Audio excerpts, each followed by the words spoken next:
안녕하세요. 저는 올해 72살 된 평범한 할머니 김순옥입니다. 여러분 혹시 손주가 생기신 적 있나요? 그 기쁨이 어떤 건지 정말 아시나요? 저는 몇 달 전까지만 해도 이 세상에서 가장 행복한 할머니였습니다. 지금 생각해보니 그때가 제 인생에서 가장 순수하고 아름다웠던 시간이었네요. 제가 이렇게 사연을 보내는 이유는 여러분께 꼭 들려드리고 싶은 이야기가 있기 때문입니다. 손주를 사랑하는 할머니의 마음이 어떻게 이용당할 수 있는지, 그리고 무조건적인 사랑이 때로는 얼마나 위험한지를 말입니다. 제 아들 민수는 늦둥이였어요. 제가 45에 낳은 아들이라 얼마나 소중했는지 모르죠.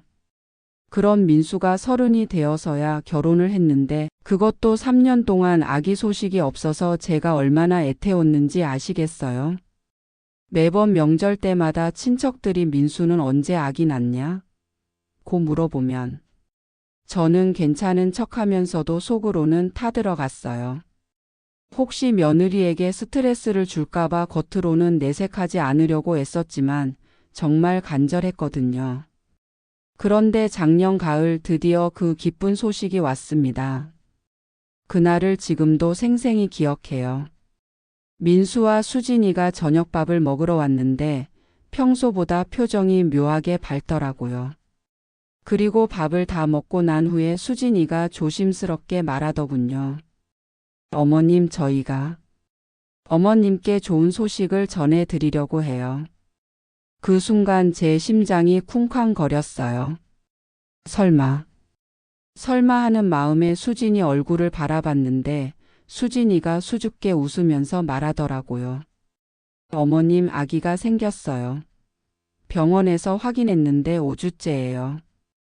저는 그 말을 듣는 순간 세상이 다 제 것이 된 것 같았어요. 그 자리에서 어머나 하면서 펑펑 울었죠. 민수도 옆에서 엄마 이제 할머니 되신 거예요 라고 하면서 같이 울고 있더라고요. 정말이지 그때만큼 행복했던 적이 없었어요. 60이 넘어 간신히 얻은 아들, 그 아들이 33세 결혼해서 이제 40을 앞두고 아빠가 된다니. 그리고 저는 72살에 드디어 할머니가 되는 거였어요. 그날 밤 저는 잠을 한숨도 못 잤어요. 너무 기뻐서요. 손주 얼굴은 어떨까? 아들을 닮을까? 며느리를 닮을까? 이름은 뭘로 지을까? 온갖 상상을 하면서 밤을 지새웠죠. 다음 날부터 저는 완전히 다른 사람이 되었어요. 동네 아주머니들 만나면 우리 손주 생겼어요.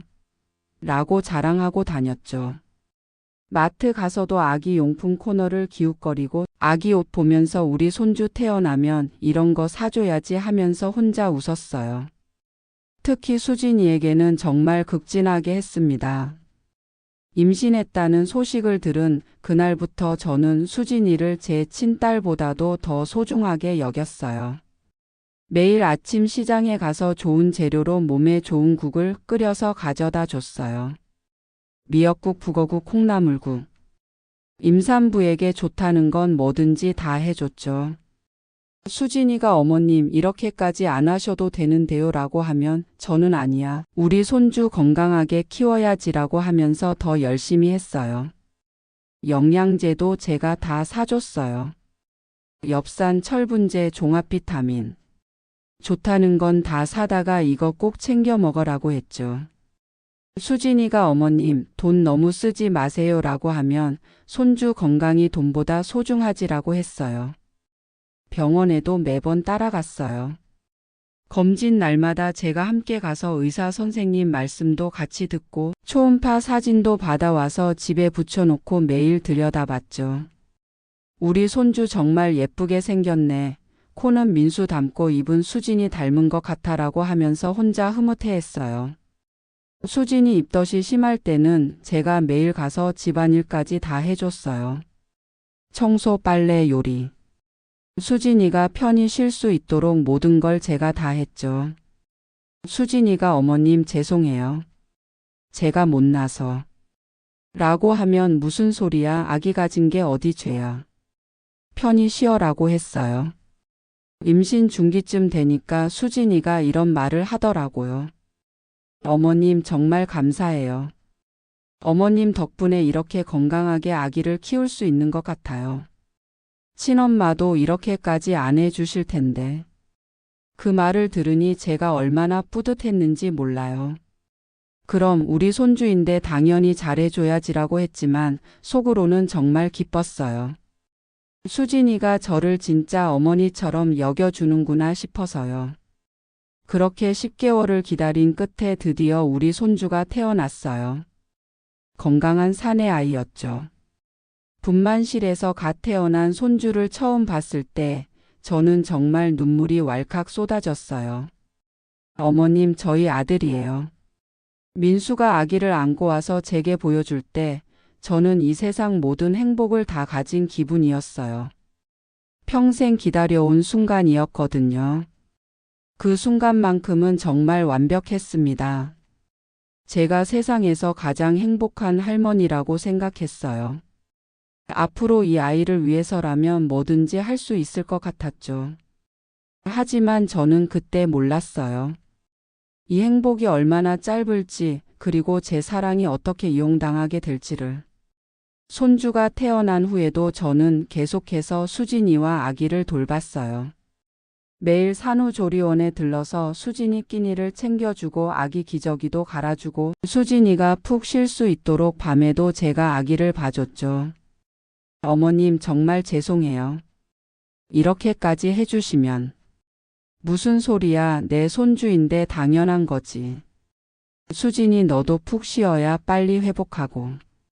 그렇게 한 달간 산후조리원에서 지내고 집으로 돌아온 후에도 저는 매일 수진이네 집에 갔어요. 아침에 가서 청소하고 빨래하고 밥해주고 아기 돌봐주고. 정말 친딸을 돌보는 것보다 더 정성스럽게 했죠. 그런데 아기가 태어난 지 한 달 정도 지나면서 수진이 말투가 조금씩 달라지기 시작했어요. 처음엔 제가 예민하게 받아들이는 건가 싶었는데, 어머님, 제가 아기를 낳느라 정말 고생 많이 했잖아요. 어느 날 갑자기 수진이가 이런 말을 하더라고요. 뭔가 이상했어요. 지금까지는 항상 감사하다, 죄송하다고 했는데 갑자기 고생했다는 말을 하니까요. 그럼 우리 수진이 정말 고생 많이 했지. 이제 좀 어때? 몸은 괜찮고? 네, 그런데 어머님. 아기 키우는데 돈이 정말 많이 들 것 같아서 걱정이에요.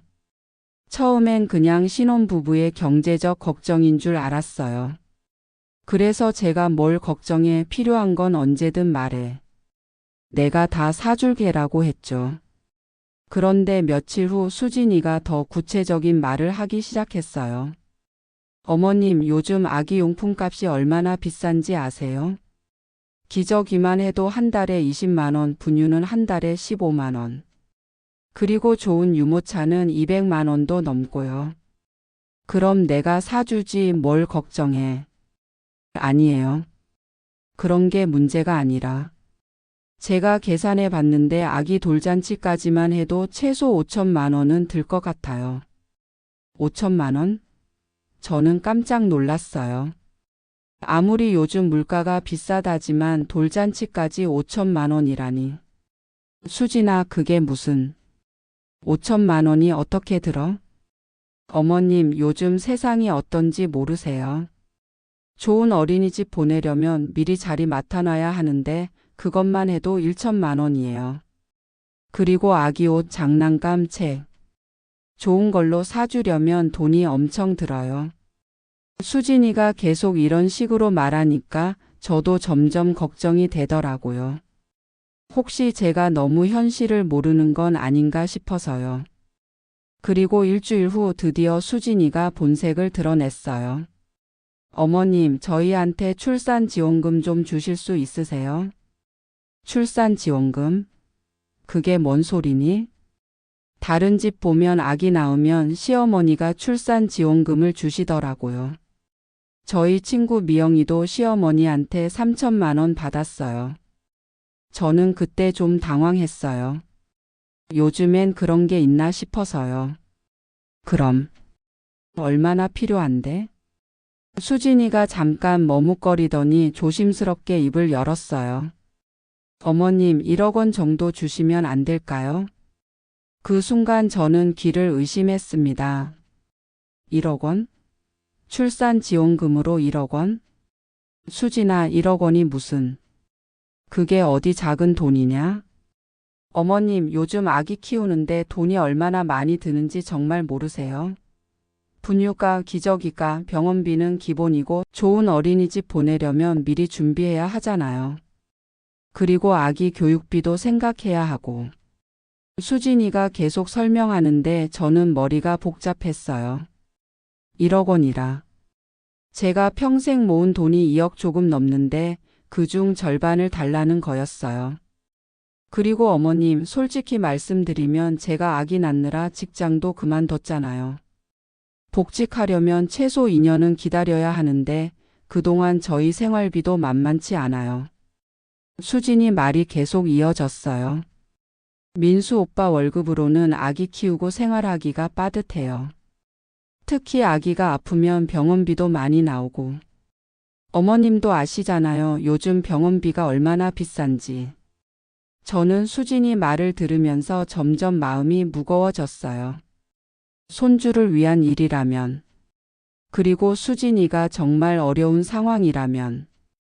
수진아, 그런데 1억 원이 너무 큰 돈 아니니? 어머님, 저도 이런 말씀 드리기가 정말 죄송해요. 하지만 아기를 위해서는 어쩔 수 없잖아요. 그리고 저희가 빌려달라는 게 아니라 그냥 출산 지원금으로 주시는 거니까. 그때 수진이가 한 말이 저를 더욱 흔들렸어요. 어머님, 다른 집 시어머니들은 다 이렇게 해주신대요. 아기 첫 돌까지는 시어머니가 책임져야 한다고. 제가 너무 무리한 부탁을 드리는 건가요? 수진이가 눈물까지 글썽이면서 말하니까 저는 정말 미안한 마음이 들었어요. 혹시 제가 너무 인색한 건 아닌가? 다른 집은 정말 이렇게 해주는 건 아닌가? 수진아, 나도 마음은 있지만 1억 원이라는 게 어머님께서 힘드시면 조금씩이라도 괜찮아요. 하지만 아기가 어릴 때 좋은 것들로 키워줘야 나중에 건강하게 자라잖아요. 결국 저는 그날 밤 잠을 못 이뤘어요. 손주 생각만 하면 마음이 흔들렸거든요. 정말 수진이 말이 맞는 건 아닐까? 요즘 세상에는 아기 키우는데 그렇게 돈이 많이 드는 건 아닐까? 그리고 무엇보다 제가 지금까지 수진이를 얼마나 소중하게 여겨왔는데 이런 부탁 하나 들어주지 못한다면 저는 무슨 시어머니인가 싶었어요. 결국 며칠 후 저는 수진이에게 말했어요. 수진아, 1억 원. 어머니가 마련해 줄게. 그 말을 들은 수진이의 표정이 환해지는 걸 보면서 저는 뿌듯하면서도 한편으로는 불안했어요. 과연 제가 올바른 선택을 한 건지. 수진이에게 1억 원을 주겠다고 말한 그날 밤 저는 정말 복잡한 마음이었어요. 평생 모은 돈의 절반을 내어주는 게 쉬운 일은 아니었거든요. 하지만 손주를 위한 일이라고 생각하니 마음이 편해졌죠. 다음 날 아침 저는 일찍 은행에 갔어요. 정기 예금을 해지하는 절차가 좀 복잡했는데 은행 직원이 어머님, 이렇게 큰 돈을 한꺼번에 찾으시는 특별한 이유가 있으신가요? 라고 물어보더라고요. 손주 생겼거든요. 아기 키우는데 도움 주려고요. 그러자 은행 직원이 그러시구나. 손주 생기시면 정말 기쁘시죠라고 하면서 웃어주더군요. 저도 덩달아 기분이 좋아졌어요. 통장에서 1억 원이 빠져나가는 걸 보니까 좀 아찔하긴 했지만 수진이와 손주 얼굴을 떠올리니까 전혀 아깝지 않았어요. 우리 손주 잘 키워달라는 마음으로 돈다발을 챙겨서 수진이네 집으로 향했죠. 수진아, 어머님 어서 오세요. 수진이가 문을 열어주는데 왜인지 모르게 평소보다 더 밝아 보이더라고요. 화장도 평소보다 진하게 하고 옷도 새 옷을 입고 있었어요. 수진아, 옷 새로 샀니? 예쁘다. 이거요? 그냥 집에 있던 거예요. 어머님 앉으세요. 저는 가방에서 돈뭉치를 꺼내면서 말했어요. 수진아, 내가 약속한 거 1억 원 여기 있어. 그 순간 수진이 눈이 반짝 빛나는 걸 보았어요. 마치 크리스마스 선물을 받은 아이 같더라고요. 어머님, 정말 고맙습니다. 수진이가 제 손을 잡고 연신 고마워하는데 저는 정말 뿌듯했어요. 이렇게 기뻐하는 며느리를 보니까 제가 올바른 선택을 한 것 같았거든요. 수진아, 이 돈으로 우리 손주 좋은 것들 많이 사주고 너도 몸조리 잘해. 네, 어머님. 정말 소중하게 잘 쓸게요. 모두 아기를 위해서 쓸 거예요. 수진이가 진심으로 감사해야 하는 것 같아서 저는 집에 돌아가는 길에도 기분이 좋았어요. 역시 내가 며느리를 잘 골랐구나. 수진이 같은 며느리가 있어서 우리 손주가 행복할 거야 라고 생각했죠. 그 후 3일 정도는 정말 평온했어요. 저는 매일 수진이네 집에 가서 아기도 돌봐주고 수진이 식사도 챙겨줬어요. 수진이도 평소보다 더 밝고 친절했고요. 어머님 정말 감사해요. 어머님 같은 시어머니를 만나서 제가 복이 많은 것 같아요. 이런 말을 들을 때마다 저는 정말 기뻤어요. 1억 원이 전혀 아깝지 않았죠. 그런데 나흘째 되는 날 저는 충격적인 사실을 알게 됐습니다. 그날도 평소처럼 시장에서 장을 보고 집에 가는 길에 동네 마트에 들렀어요. 아기 이유식 재료 좀 사려고요. 계산을 하는데 계산대 아주머니가 갑자기 저에게 말을 걸더라고요. 아, 할머니. 며느리분 정말 부자시네요. 네? 무슨 말씀이세요? 며느리분이 그저께 여기 오셨는데 명품 가방을 들고 오셨더라고요. 샤넬인가 뭔가. 정말 비싸 보이던데요. 그 순간 제 가슴이 철렁했어요. 명품 가방? 수진이가? 혹시 어떤 가방이었는지 기억하세요? 아, 검은색 가방이었는데 정말 예쁘더라고요. 계산하면서 물어봤더니 500만 원짜리래요. 저는 점점 머리가 어지러워졌어요. 그분이 정말 제 며느리가 맞나요? 키가 좀 크고 머리가 긴? 네, 맞아요. 정말 어이가 없었어요. 500만 원짜리 가방을 샀다고? 할머니 괜찮으세요? 얼굴이 하얗게 됐는데. 아, 네. 괜찮아요. 저는 급하게 계산을 마치고 집으로 돌아갔어요. 가는 내내 머릿속이 복잡했어요. 설마 수진이가 내가 준 돈으로 명품을 샀을 리는 없을 거야. 분명 다른 돈으로 샀을 거야. 하지만 마음 한편으로는 불안했어요. 수진이가 그저께부터 유독 밝았던 것도 새 옷을 입고 있었던 것도 이상했거든요. 집에 도착해서 잠시 생각해 봤어요. 이 일을 어떻게 처리해야 할까? 혹시 제가 오해하는 건 아닐까? 하지만 직접 물어보지 않으면 계속 의심만 하게 될 것 같았어요. 결국 저는 수진이네 집으로 전화를 걸었어요. 수진아, 나야. 집에 있니? 네, 어머님. 아기 재우고 있어요. 내가 잠깐 갈게. 할 말이 있어서.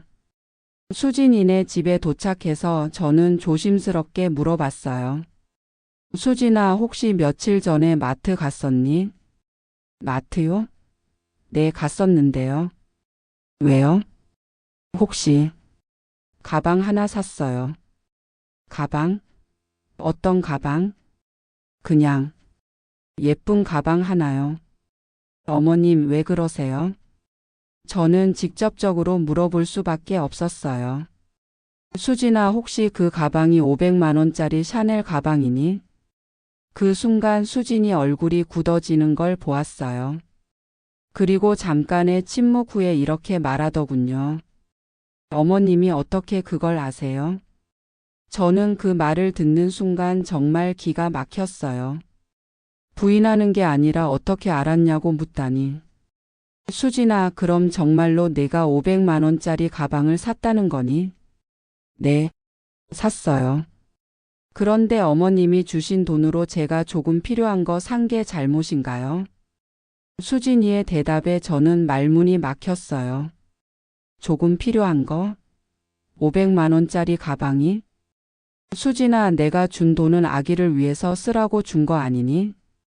맞아요. 아기를 위해서 쓴 거예요. 아기 엄마가 예뻐야 아기한테도 좋잖아요. 그리고 저도 사람인데 좋은 것 하나쯤 가져도 되지 않나요? 그 순간 저는 정말 어이가 없었어요. 1억 원을 아기를 위해 달라고 해놓고는 그 돈으로 자기 명품을 사다니. 그것도 당당하게. 수진아, 그럼 정말 아기용품은? 언제 살 거니? 그런 건 필요할 때마다 사면 되죠. 어머님, 제가 가방 하나 산 걸로 왜 이렇게 예민하게 반응하세요? 저는 그 순간 모든 걸 깨달았습니다.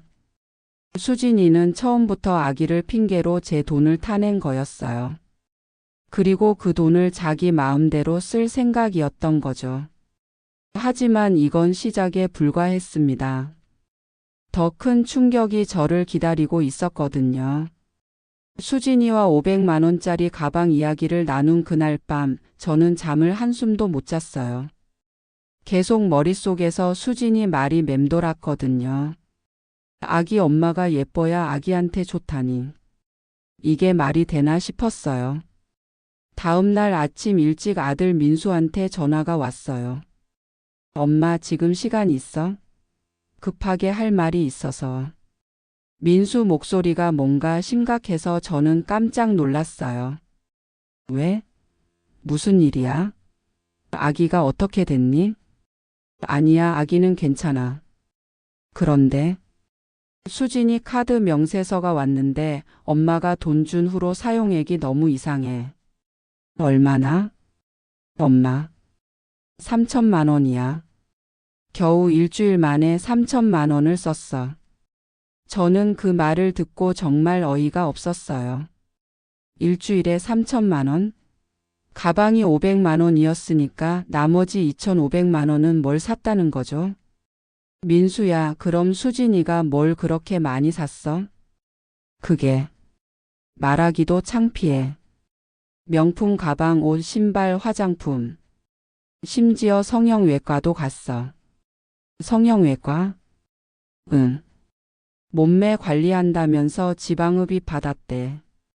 그것만 1천만 원이야. 저는 정말 기가 막혔어요. 아기 낳은 지 2달도 안 됐는데 성형외과를 가다니. 민수야, 그럼 진짜 아기용품은? 분유나 기저귀는? 그런 건 하나도 안 샀어. 엄마가 준 돈은 전부 자기 몸단장하는 데만 썼어. 민수 말을 들으니까 정말 화가 치밀어 올랐어요. 하지만 더 충격적인 건 따로 있었어요. 엄마, 그런데 더 이상한 게 있어. 수진이가 어제 친구들이랑 만났는데 거기서 한 말이. 뭔 말?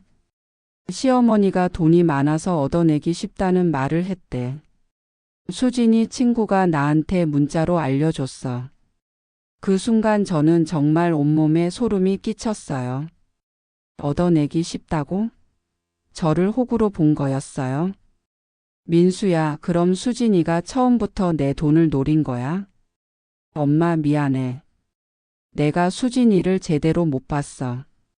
그런데 더 할 말이 있어. 더 할 말이라니? 이미 충분히 충격적인데 뭐가 더 있다는 거죠?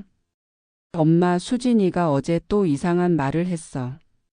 어머님한테 돈을 더 받을 방법이 있을 것 같다고. 뭐라고? 아기 100일 잔치 비용이라면서 또 돈을 달라고 할 것 같아. 수진이가 친구들한테 100일 잔치는 최소 5천만 원은 들어야 제대로 하는 거라고 말했대. 저는 정말 기가 막혔어요. 500만 원짜리 가방도 모자라서 이번엔 100일 잔치 비용으로 또 돈을 뜯어내려고 한다니. 그런데 민수가 말한 건 이게 끝이 아니었어요. 엄마, 그리고 정말 말하기 싫지만 수진이가 어제 친구들이랑 술 마시면서 한 말이 있어. 무슨 말? 시어머니가 나이 들어서 판단력이 떨어져서 돈 받아내기 쉽다고 했대. 그리고 애 하나 낳았다고 평생 돈줄로 쓸 수 있을 것 같다고. 저는 그 말을 듣는 순간 정말 머리가 돌 것 같았어요. 평생 돈줄? 제가 수진이에게는 그냥 돈을 주는 기계였던 거예요. 하지만 진짜 충격은 이제부터였어요. 엄마, 그런데 가장 충격적인 건 수진이가 이미 전 남자친구한테도 같은 수법을 썼다는 거야. 뭐라고? 수진이 대학 선배가 나한테 연락을 했어. 수진이가 그 선배랑 사귈 때도 우리 결혼하면 시어머니가 돈 많이 줄 거라고 말했대. 그리고 그 선배 어머니한테 임신했다고 거짓말해서 300만 원을 받아냈다고 해. 저는 정말 어이가 없었어요. 그럼 수진이는 처음부터 이런 식으로 살아온 거였어, 민수야. 그럼 수진이가 너랑 결혼한 것도. 응, 엄마. 수진이가 친구들한테 한 말이 더 있어. 민수 오빠 어머니는 아들 하나밖에 없어서 손주만 보여주면 뭐든지 해줄 것 같다고 했대. 그 순간 저는 모든 걸 깨달았어요. 수진이는 처음부터 계획적으로 저에게 접근한 거였어요. 제가 아들 하나뿐이라는 것, 손주를 간절히 원한다는 것, 그리고 돈이 좀 있다는 것까지 다 알고 있었던 거죠. 하지만 이보다 더 충격적인 사실이 있었어요. 엄마, 그리고 이건 정말 말하기 싫지만. 뭔데? 수진이가 아기를 낳기 전부터 이미 다른 남자를 만나고 있었어. 뭐라고? 저는 정말 귀를 의심했어요. 다른 남자를 만나고 있었다고? 수진이 친구가 더 얘기해줬는데 수진이가 임신 중에도 계속 그 남자를 만났대. 그리고 엄마가 준 1억 원 중 일부는 그 남자랑 여행 가는데 썼다고 해. 저는 정말 말문이 막혔어요. 임신 중에 바람을 피우고 제가 준 돈으로 그 남자랑 여행을 갔다니. 민수야, 그럼 우리 손주는? 아기는 확실히 내 아이야. DNA 검사도 했어. 그런데 수진이가 출산 후에도 계속 그 남자를 만나고 있어. 저는 그 순간 정말 온 세상이 무너지는 기분이었어요. 제가 이렇게 소중하게 여기고 사랑했던 며느리가 이런 사람이었다니. 엄마, 미안해. 내가 수진이를 제대로 못 봤어. 엄마한테 이런 일이 생기게 해서 정말 죄송해. 민수가 울먹이면서 사과하는데 저는 화가 나면서도 한편으로는 안쓰러웠어요. 민수도 속은 거였으니까요. 그런데 가장 충격적인 건 아직 남아 있었어요.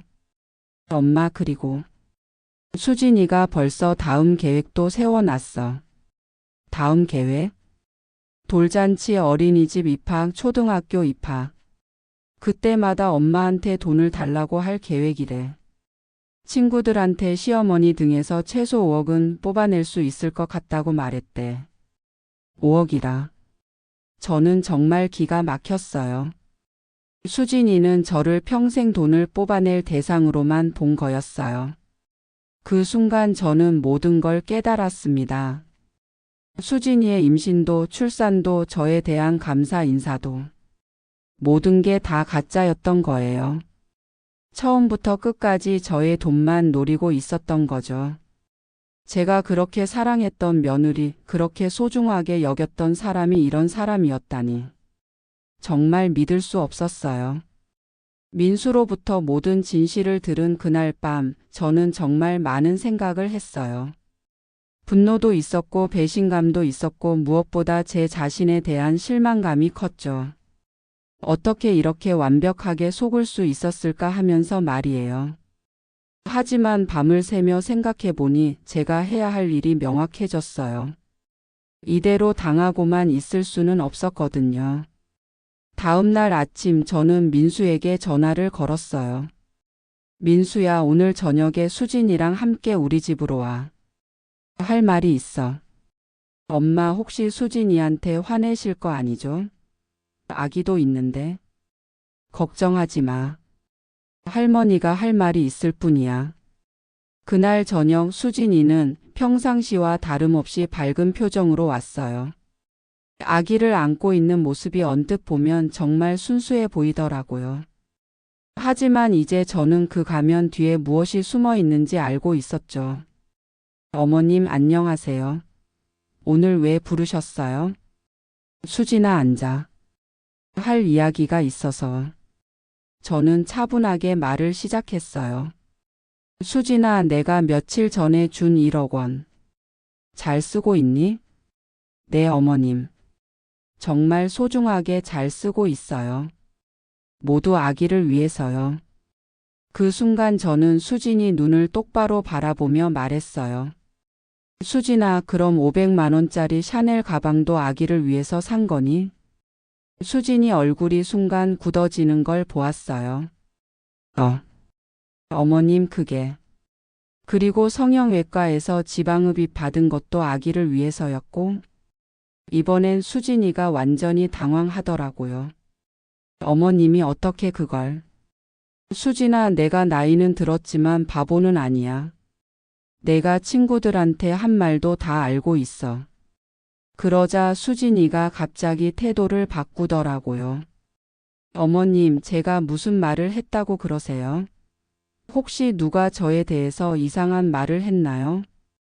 수진아, 지금 와서 발뺌하지 마. 시어머니 등에서 5억 뽑아낼 수 있다고 한 말도 내가 다 알고 있어. 그 순간 수진이 가면이 완전히 벗겨졌어요. 그래요? 그럼 어쩔 건데요? 어차피 어머님 돈 많잖아요. 아기 할머니면 손주한테 돈 쓰는 거 당연한 거 아니에요? 저는 수진이의 뻔뻔한 모습을 보면서도 놀랍게 차분했어요. 수진아, 그럼 내가 왜 내게 돈을 줘야 하는지 한번 말해봐. 손주 낳아줬잖아요. 그리고 제가 얼마나 고생해서 아기를 낳았는데요. 그래, 내가 아기를 낳았지. 하지만 그건 너와 민수의 아기야. 내 아기가 아니라. 수진이가 잠깐 말문이 막히자 저는 계속 말했어요. 수진아, 나는 지금까지 너를 친딸처럼 생각했어. 그리고 너도 나를 진짜 어머니처럼 여겨준다고 믿었고. 하지만 너한테는 나는 그냥 돈을 주는 기계였구나. 어머님, 그런 게 아니라. 수진아, 더 이상 거짓말하지 마. 내가 임신 중에 다른 남자 만난 것도 알고 있어. 내가 준 돈으로 그 남자랑 여행 간 것도. 그 순간 수진이 얼굴이 새하얗게 됐어요. 하지만 곧 개구리 눈을 떴어요. 그래서 어쩔 건데요? 이미 쓴 돈인데 되돌릴 수 있어요? 그리고 이제 와서 뭐라고 해봤자 소용없잖아요. 저는 수진이의 태도를 보면서 오히려 마음이 편해졌어요. 이제 더 이상 미련을 갖지 않아도 되겠다는 생각이 들었거든요. 수진아, 내 말이 맞아. 이미 쓴 돈은 돌아오지 않을 거야.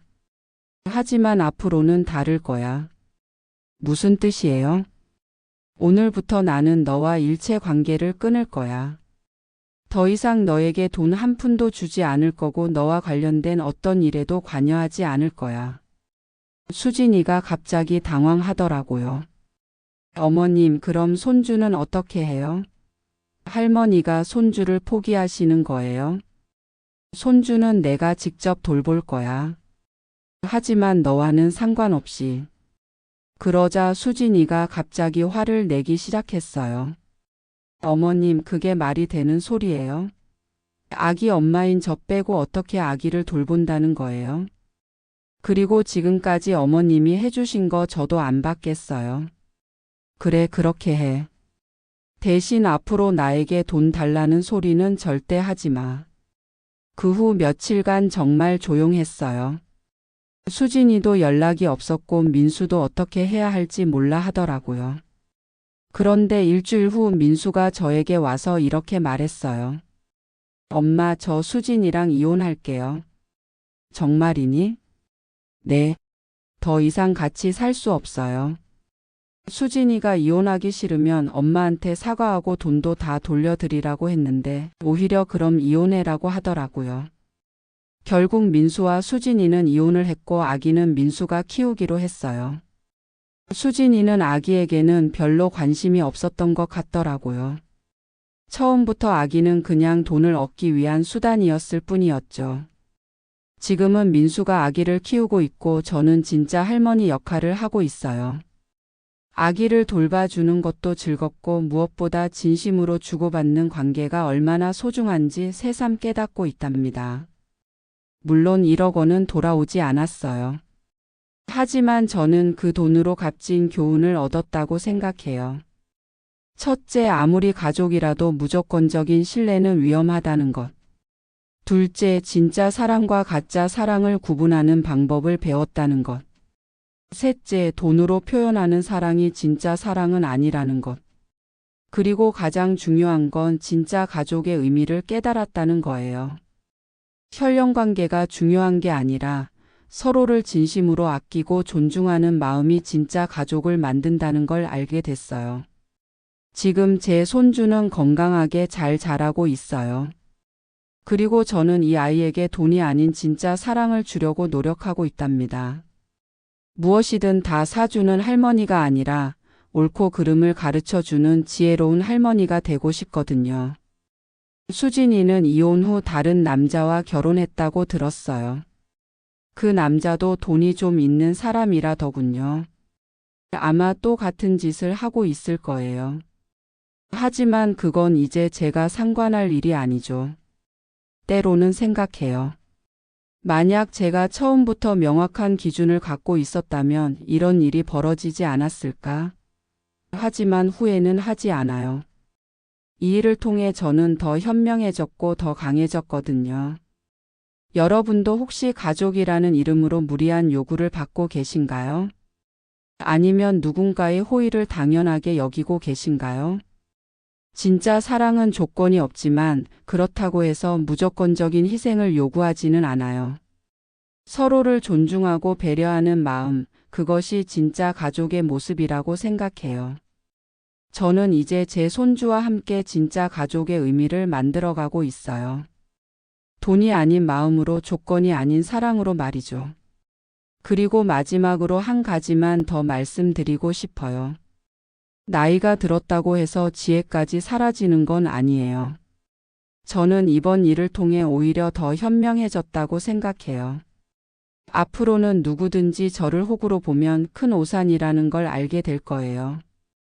사랑한다는 이유로 모든 걸 참고 희생하는 것만이 능사가 아니에요. 때로는 단호하게 선을 그어야 하고 때로는 냉정하게 판단해야 해요. 그것이 진짜 어른의 지혜라고 생각합니다. 여러분은 제 이야기를 어떻게 생각하시나요? 혹시 비슷한 경험을 하신 분도 계실까요? 가족 간의 사랑도 지혜롭게 표현해야 한다는 걸 이제야 깨달았습니다. 돈으로 표현하는 사랑이 진짜 사랑은 아니라는 것도요. 제 사연을 보신 후라면 가족들과의 경계선에 대해 한번 생각해 보시는 게 어떨까 싶네요. 무조건적인 헌신보다는 서로를 존중하는 관계가 더 건강한 거니까 말이죠. 이렇게 값비싼 교훈을 얻은 제 긴 사연은 끝이 났습니다. 오랜 시간 긴 이야기를 들어주셔서 진심으로 감사합니다. 지금까지의 사연을 읽어드린 저는 송여사입니다. 아래 댓글로 여러분의 이야기를 들려주세요. 그리고 오늘의 이야기에 공감하고 마음이 닿았다면 주위에 좋은 사람들과 함께 오늘 이 내용을 나누어 보는 건 어떨까요? 오늘의 사연은 여기까지입니다. 구독과 좋아요는 영상 제작에 아주 큰 힘이 됩니다. 구독과 알람 설정해 두시면 매일 새로운 인생 사연을 배달해 드리겠습니다. 그럼 내일 또 다른 사연으로 찾아뵙겠습니다. 항상 구독자님들께 감사한 마음뿐입니다. 사연 함께해 주셔서 정말 고맙습니다.